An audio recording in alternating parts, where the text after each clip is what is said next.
but we've spent good money to put up an edifice like this. And why did we choose to do this? It is powered by vision. Personally, this vision came when I visited IATA office in Madrid. And I had a meeting with their vice president, and they said to me that in the whole of Nigeria, they have less than 10 ATOs. ATO is Approved Trading Organization.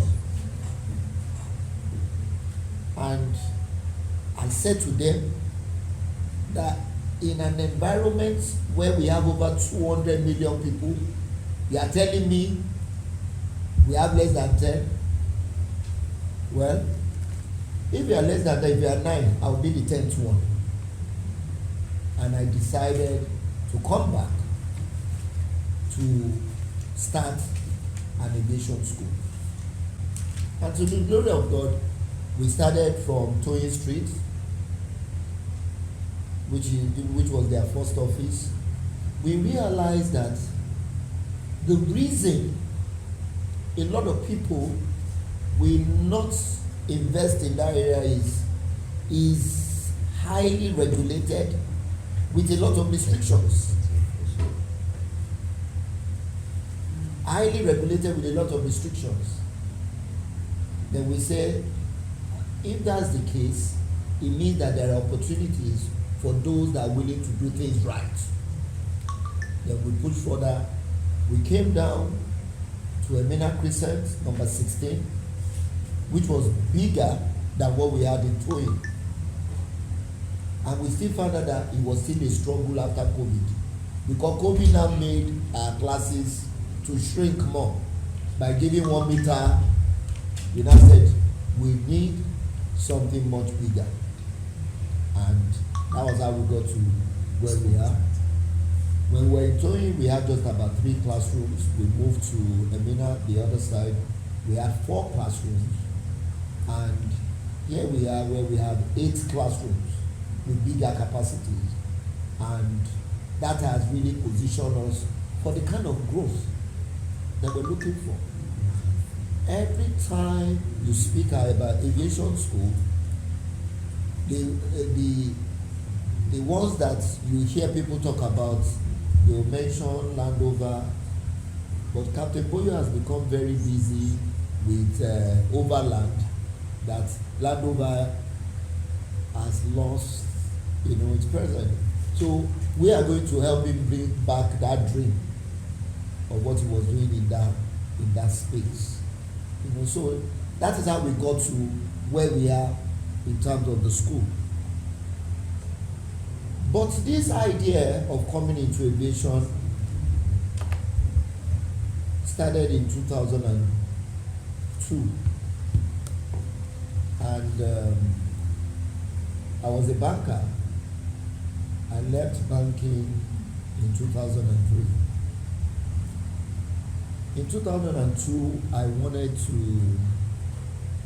go into aviation industry. I was really interested in, and I realized that what did I want to do in the aviation industry? I wanted to float an airline. I realized that to float an airline is capital intensive. I don't have that kind of money, and it's always good to start at the rock bottom.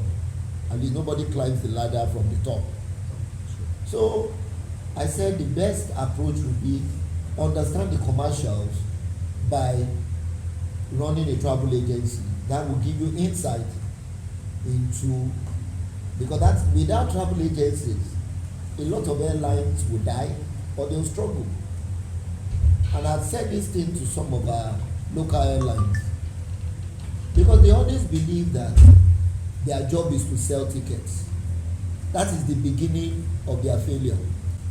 Any airline that focuses on selling of tickets has missed out in that business, because your primary job is to move passengers from point A to point B.